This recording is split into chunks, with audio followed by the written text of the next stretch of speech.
સિંચાઈ એટલે બધું તમે આપણે સમજાવો છો કેટલા દિવસમાં થાય એ રીતે વાવવું જોઈએ કેટલો ટાઈમ ઉગે આ અહીં ઉગવાની ટૂંકમાં સીમા ન હોય આપણે હરખું વ્યવસ્થિત ચોખ્ખાઈ રાખીએ આ જીંજવો 5 વર્ષનો છે બરોબર 5 વર્ષે એમ છે આપણે આ બાજુ આગળ આવો ને થોડો ઘણો ખ્યાલ આવે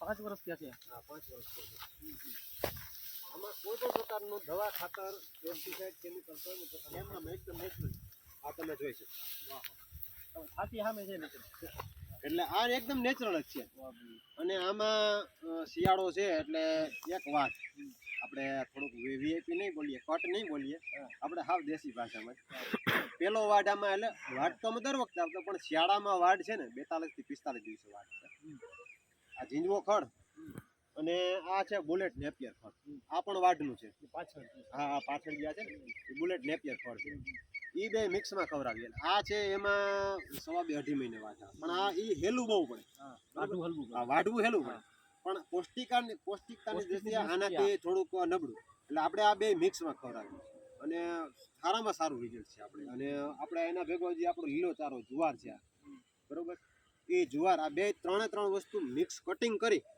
અને દરરોજ સાંજના સમયે આપવાનું પછી વહેલી સવારે ત્યારે આપણે ગાયું દોવાય અને આપણે જ્યારે છોડીએ બહાર ત્યારે આપણે મગફળીનો પાલો જે કહીને પાલો તમને બતાવું મતલબ કે સૂકો પાલો આ તો બીજું એક આપણે આ જે છે અને વાવવું હોય તો આનું બિયારણ આવે કે આ વસ્તુ છે એ હાવ સહેલી ને ઈઝી છે આ આજુબાજુમાં ક્યાંય આપણે વવાતી હોય આ વવાય ચોમાસામાં જ આ ગાયત્રી છે બરોબર જો આ એની ગાંઠ છે બરોબર આ ગાંઠ છે આવડી કાતરી લઈ લેવાની આગલી ગાંઠ છે આ બરોબર આવડી ગાંઠ એક જ ગાંઠ આ ચોમાસામાં આપણે લગભગ એમ માનો ને કે ભાદરવા મહિના હોય આપણે ઘાર મળે એટલે આપણે ઓરવણા ચાલુ થાય દેશી ભાષામાં 6ઠા મહિનાની 1લી તારીખ આસપાસ ત્યારથી વાવવાનું ચાલુ થાય અને ભાદરવા સુધી આપણે વાવી શકીએ થોડી કંઈ ઠંડી રહે અને ઠાર ને એવું આવવા માંડે ને તો પછી આ ઉગે નહીં ઉગે તો પાખો ઉગે ઘડીકમાં વાઢ નો આવ્યો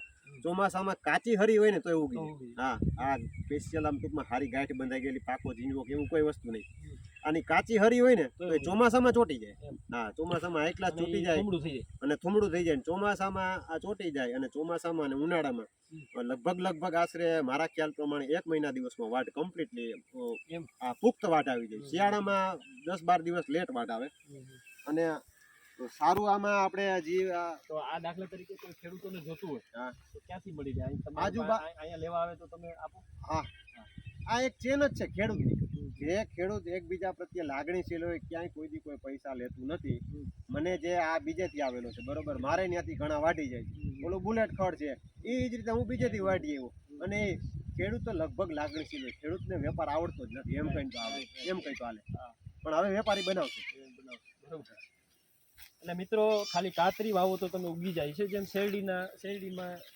કરીએ એવી રીતે પણ શેરડી આપણે આડી મૂકવાની ઊભી હરિયામ ઊભી જમીનમાં આપણે દબાઈ દો તો ઉપલેટાની આજુબાજુના ખેડૂતોને કોઈને વાવવું હોય તો નારાયણભાઈના ફાર્મથી લઈ જાય મારું આમંત્રણ છે મારું નામ દઈ અને ફોજદારી લઈ જાજો અર્જુનભાઈના નામ ઉપર ફોજદારીથી લઈ આવવાનું ભાઈ અને આ પાલો છે ને આ મગફળીનો પાલો આ આપણે સવારના થઈ આ સવારના ટાઈમે ટૂંકમાં મગફળીનો પાલો આપો દારામાં બીજું પાલો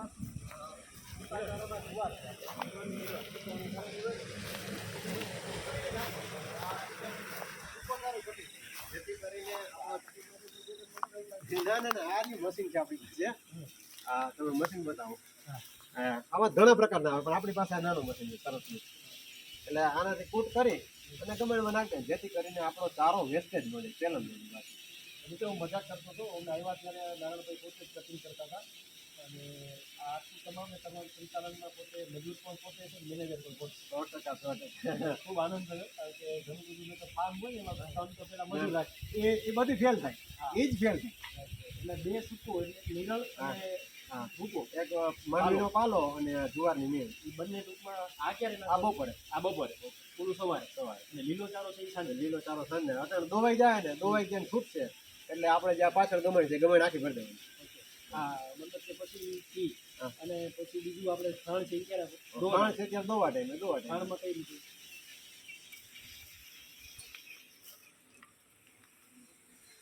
ખાંડમાં છે ને અત્યારે જે કાળું દેખાય ને એ અડદનું ભડકું છે. એ ગુણવત્તા વાળું ટૂંકમાં એનાથી શું ફાયદો થાય? આપણે એ ઠંડક વાળું અને જે પ્રોટીન વસ્તુ ને એ વસ્તુ છે ને જે ગુણવત્તા વાળું ઠંડક વાળું આપણે ઘણી વખત ફૂટ હોય કે નાના વાછડા હોય ને મઠ અડદને ખવડાવવાનું છે તો એના માટે અડદનું પડે. અને ઓલું જે ખાંડ તમે જોવો છો ને એ મકાઈનો ભેડો છે અને અમૂલનું દાણ છે અને કપાસ છે અને ગોળ નાખેલો છે અને જે વેણેલી ગાયું છે એને તેલ ને ગોળ નાખેલો છે અને પ્લસ એમાં ભજીયાના મીઠા સોડા નાખેલા છે.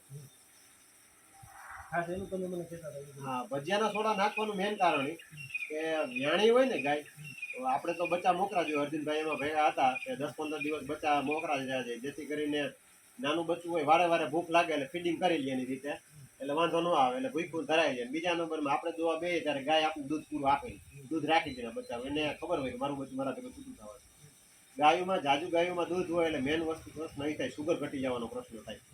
તો સુગર ઘટી જવાનો પ્રશ્ન એ થાય એક યારે બચ્ચું છોડીએ આપણે અને બચ્ચું જ્યારે આપણે મૂકીએ ત્યારે એક યારે ગાય દૂધ આપે કેમ કે એને ટેવ હોય દૂધ બધું ટૂંકમાં પ્રાહવો મૂકે એમ કે દૂધ આપે. દોઈ લીધા પછી એક યારે બધું દૂધ કાઢી નાખે સુગર ઘટી જવાનો પ્રશ્ન. દેશી ભાષામાં સુગર ઘટી જાવ એટલે અપચો થઈ જાવ. એક તો બચ્ચું અહીંયા બાંધ્યું હોય ખાતી બીજે હોય ઘડીએ વળી હળિયાળી થાય ન ખાવાની એને ભાન હોય પાણી પીવાની ભાન હોય શુદ્ધ બુદ્ધ એની ટૂંકમાં એને પ્રેમ એના બચા પ્રત્યે પ્રેમ હોય ને એટલે વારે ઘડે હળિયાળી થાય પાણી પીવાનું ને છૂટું હોય તો ઘડીકમાં પીએ નહીં. તો ભજીયાના સોડા છે એ આપણે ભજીયા ઉનાળામાં ખાઈ પાણી પીને આપણે લાંબા થઈ જાય. એટલે ભજીયાના સોડા ખાંડમાં નાખવાનું મેન કારણ જેથી કરીને એને પાણી પીવાનું ને ટૂંકમાં એની ઉત્તેજના જાગે એટલે પાણી પુષ્કળ પીએ ને અપચો ન થાય. એટલે યાય ત્યારે અચૂક પ્રયોગ કરવો અને જાડા ન થઈ જાય ત્યાં લગી દેવો. વધારે દેવાઈ જાય તો જાડા થઈ જાય એટલે અડધી ચમચી નાખવાના 2 ટાઈમ એટલે વાંધો ન આવે. બરોબર. તો મિત્રો આપણે બધું જાણ્યું નારાયણભાઈ પાસેથી. ખાસ કરીને શું છે અને નિરણ છે જુવારની નિરણ અને લીલો ચારામાં વાત કરીએ તો આપણે જે કયું ફળ એને શું કહેવાય? આ ઝાડ છે જુવાર બોલું એ છે બુલેટ નેપ્ચર બુલેટ આ નેપથી નેપ્ચર નેપ્ચર નેપચર નેપી 48 કલાક એને હાજરી આપવી. કેમ કે ગાય છે ને ટૂંકમાં એના ગૌપાલક વિશે એટલો સ્નેહ બતાવે. તમે મારો વિડીયો પાયલ ગાયનો આપણે મૂકેલો છે, બીજી ગાયનો મૂકેલો છે પણ પાયલનો મૂકેલો છે. તમે વારે ઘડીએ તમે જોવો તો મને જોઈને ભાંભરે હિંહોરે એટલે હાવ સ્મૂથ બોલે. આ ભાષા આપને ખબર પડતી હોય હિંહોરું કેને કહેવાય ભાંભરું કેને કહેવાય જે ટૂંકમાં ગવાય બધા જોડાયેલા હોય બરોબર. વાડી ઘડીએ મારા સામે જોવે હું ત્યાંથી આ બાજુ આવું તો આ બાજુ આવે કે હવે તું જાતો નહીં એમ ટૂંકમાં એની પ્રેમની ભાષામાં સંકેત આપી દે. હા સંકેત આપે આપણે. અને આપણે મૂક્યો તો 2 કલાક 3 કલાકને ફેરે વિડીયો મૂક્યો તો કે ગાય વ્યાવાની છે આજે અને 3 કલાક ફેરે પાછો વિડીયો મૂક્યો કે જો આ ગાય વ્યાણી. એટલે એક સાક્ષાત સમાસી છે એને મારા બેની અત્યારે ક્યાંક પ્રેમના એવા સંબંધ બંધાણા છે કે એ જે મૂંગી ભાષા મને કે મને થોડુંક રજબારેનું ખબર પડે છે.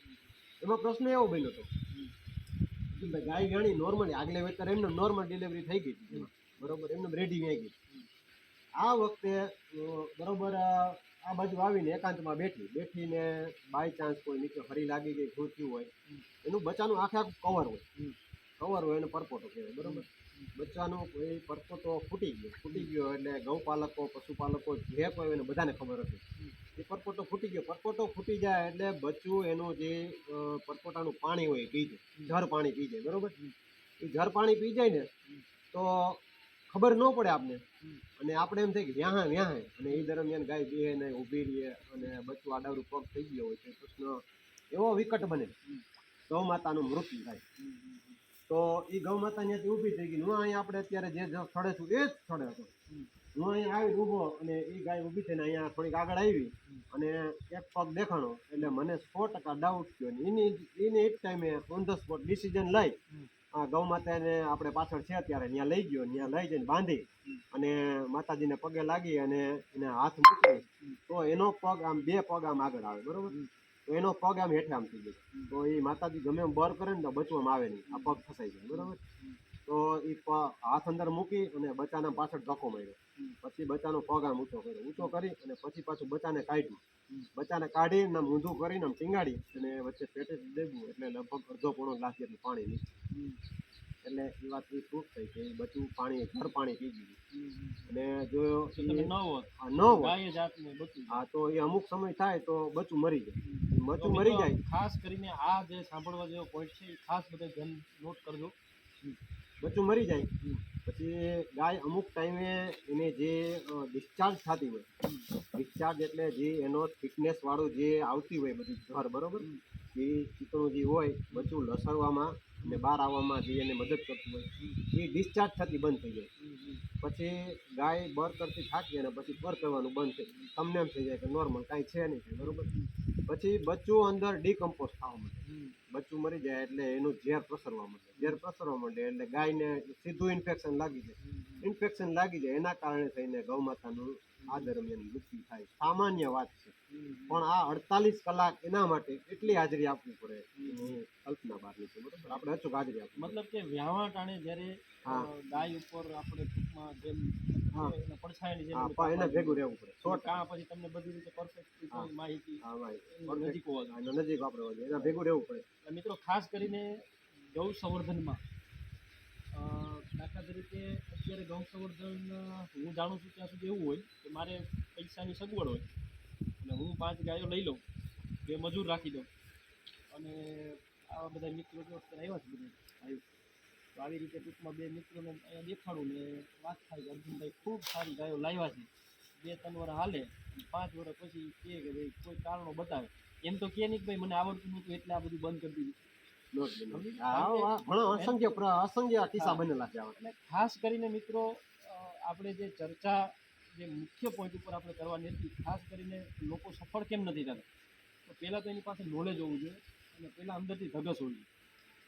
આજે દાખલા તરીકે મજૂરોથી તમે કરો તો મજૂર જે આ કટિંગ કરી દે, બીજા નંબરમાં નાખી દે, પણ જે આ સ્નેહ છે એ એનો માલિક જ ઉત્પન્ન કરી શકે. અને મિત્રો, એ મેં નારણભાઈમાં જોયું છે. ખરેખર જેમ કૃષ્ણ જેમ વાંસ રીતે બગાડે ગાયો આવે એની જેમ નારણભાઈ અમે રાત્રે ત્યારે આવ્યા હતા અને જે અમે આપણે અંદર ગળ્યા હમણાં ગૌશાળામાં, ત્યાંથી એને બૂમ રાડ પાડી અને ગાયો બધી આમાં બેઠી હતી, ઊભી થઈને એક એક ગાય એના પાસે આવી. એટલે આ પ્રેમ છે મિત્રો, અને આ જે પ્રેમ છે ને એ એના માટે તમારે એમાં જીવ, આપણે કહીએ ને દેશી ભાષામાં, તો જીવ કોરવો પડે. બીજું મિત્રો, નારણભાઈ આપણે બીજી આપણે એ માહિતી મેળવી કે હવે આ વાત તો બધી થઈ સવરત, મતલબ કે અહીંયા તમે બધું કરો છો, શું ખવડાવો છો, કેટલી ગાયો તમારે છે, કઈ રીતે તમે કાળજી રાખો છો, બધી કરતા. હવે મુખ્ય ચર્ચા આપણે એ કરવાની છે કે દાખલા તરીકે તમે કેટલી જમીન છે તમારે? મારે જમીન છે 28 વીઘામાં તમે 11 ગૌધન તમે સાચવીને બેઠા છો. હજી તમે એમ કહો છો કદાચ 2-5 એમાં ચડી જાય તો હજી મને કંઈ નથી બરાબર. તો ખાસ કરીને આજે બધી 28 વીઘા તમારી જમીન છે, એમાં તમે કોઈ પણ જાતનું પેસ્ટિસાઇડ વાપરતા નથી, કોઈ રાસાયણિક ખાતર નથી વાપરતા. તો એના માટે તમે શું બનાવો છો અને કઈ રીતે બનાવો છો એ માહિતી. હવે આ ગૌનું જે આપણે જે છે ને